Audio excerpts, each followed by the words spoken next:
AFTV DT, we've just tossed away our best opportunity probably this season of winning a trophy. We were the holders of the trophy, the FA Cup, and we've got out with that absolute whimper today. And first of all, let's get into it. The manager, first of all, starting. The team selection today, did he get it all wrong? When you lose a game, you're always going to question, the team and, tactics or whatever might have gone wrong during the game.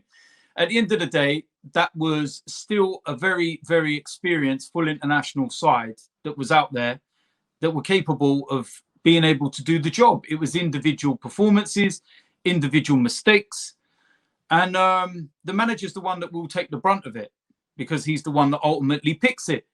And we've had this conversation loads of times that, when you make certain decisions like Cedric starting against Newcastle, for example, and it works, everybody's well, I say everybody, but certain people are praising you. And then when you do something and it doesn't work, everybody wants to jump down your throat. It's the life of a manager. It's disappointing, but I'm not going to let it detract away from, what we're trying to do and where we want to go. And we know we're in a rebuilding process, and we know that we've still got loads of issues to sort, loads of issues. And, 7 games, 1 defeat in that 7. Yeah, but we're out. Hold on. I know we're out. I'm not going to be, Robbie, I'm not going to be like all of you lot, doom and gloom and everything else. We've had an unbelievable run in the FA Cup over the last 7 years. All right, fantastic. I love it. I love nothing more than going to Wembley Way, May, cup finals, sun shining, lifting the trophy and everything else. But at the end of the day, I'm not going to look at it and try and just, be down about it in some respects. I'm disappointed, big time. I'm disappointed. It's not the only thing we have a chance of winning this season. Nah, listen, we still got an opportunity of winning the Europa League. Don't get it twisted. We still got an opportunity. Of course we have, Robbie. Of course we still. Listen, you're in it. You're in it to win it at the end of the day. And we're still in the Europa League. So you can't write that competition off as just being nothing's going to happen. Do you know what I mean? So but the team selection today, and I think the reason that highlights it more than ever before is the fact that the very same team that we're going to play on Tuesday put out a strong team, literally their first team, bar the goalkeeper, right? They put out their strongest possible team. We're playing them on Tuesday. Right. So that's what highlights even more, where we now have left no Smith Rowe, not even in the squad. Robbie, first and foremost, Southampton have got massive injuries, so they weren't able to rotate their squad like they would have normally possibly done. All they had in reserve was kids, and it was just literally too much of a gamble to do it. So needs must in that respect. I done the podcast with you the other day, and I wanted players like Thomas Partey and that to be starting. And you were like, no, too much of a risk. Give the players the rest that they need.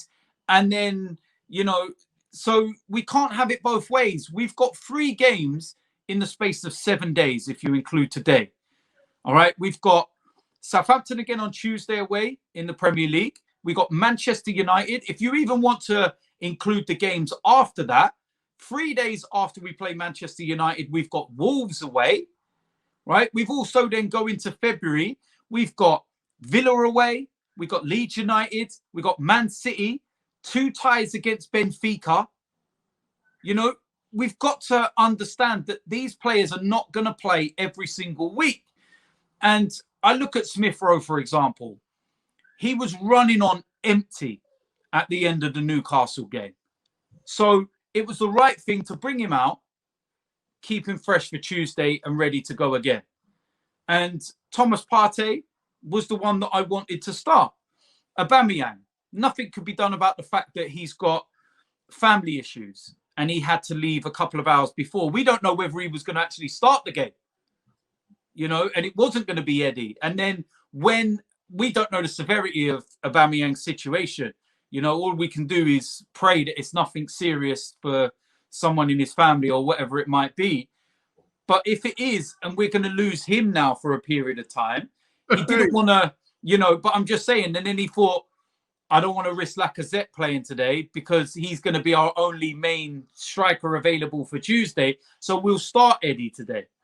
Do you know what I mean? So at the end of the day, the players that were out there, I weren't happy. I'll break down some performances, right? I weren't happy with Pepe, for example, some of his performances. But was he the worst player on the pitch? No. We created 8 chances. 5 of them were created by Pepe.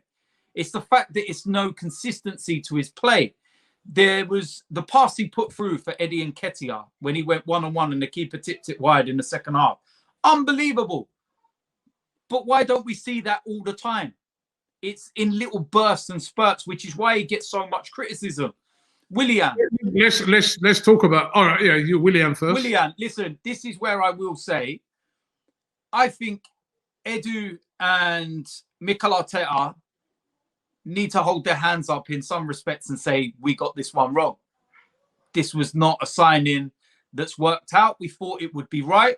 Listen, you even thought it was a sensible signing at the start of the window. A lot of people thought it was a sensible signing. He was Chelsea's second best player last season. And we thought, you know what, gives a bit of experience. Let's the likes of Saka. Hold on, right?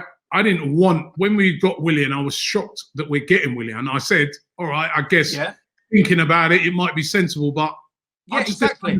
But I'm saying there's no Willian at the time. I'm like, there's no harm in holding your hands up and admitting that you got something wrong, and admitting that that one did, you know, they did get wrong. But on the flip side of that, for everybody going for a Willian today and a Eddie Nketiah today and everything else, Gabriel was poor today, right? Gabriel's been one of our best defenders this season, but he was poor. Yeah, but yes.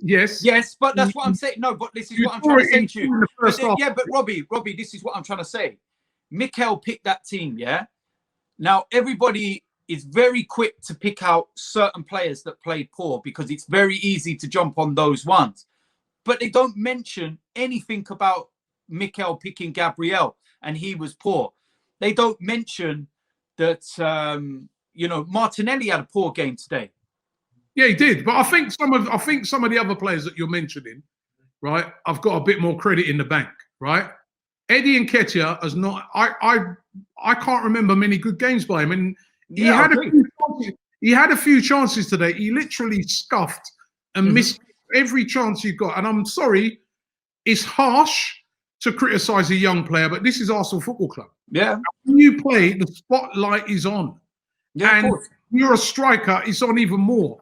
Mm-hmm. And he had about 3-4 chances today, and the chance that you said when he was put through by Pepe, he completely miskicked it. Yeah, and then the chance right at the end, last kick of the game when he scuffed it. He scuffed it. He had another chance when he was through. He scuffed that. I mean, you see, Eddie's one of them players where I'm sorry, this is Arsenal Football Club. You're going to get criticised for those things when you're in a game where it's tight margins. Willian today, nothing from him. He's played now. He's played out wide. People have said play him at number 10. He played there today. Nothing, right? So I mean, we're out with a whimper, and that is the most disappointing thing. Of course, like it's not like it wasn't a great cup play, and we've gone out. We're out with an absolute whimper. And yes, you're right.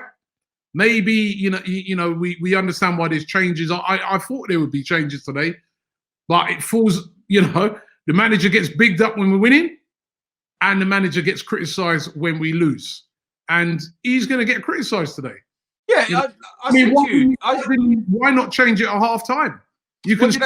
What did I say to you? I said that the manager lives by the sword, he dies by the sword. That's the way the managerial roles work. 1 minute you're a hero, the next minute you're a villain. Arsene Wenger's a prime example of that.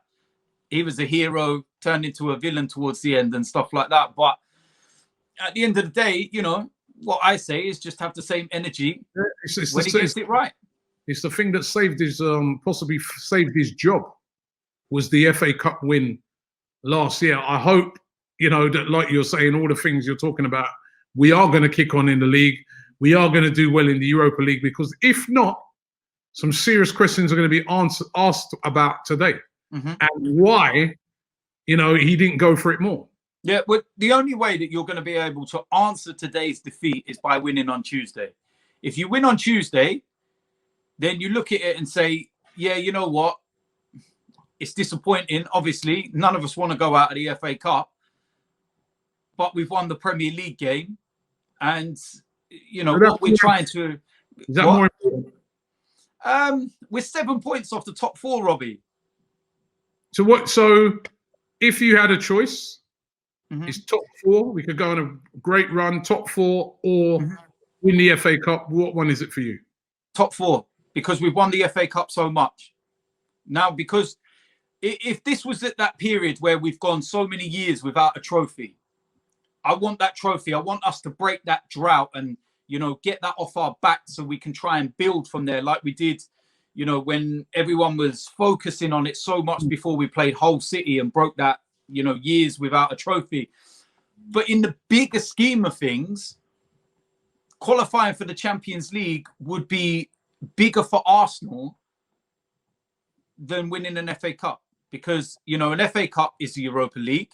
Champions League's the Champions League. It could also be beneficial to what we do in the summer, because all of a sudden a player that may have just been out of our reach can go, boy, Champions League football. Yeah, I'll have some of that. What would you do if you had to make a choice? Would you have Champions League or win another FA Cup? I'll let you know later. Thanks very much.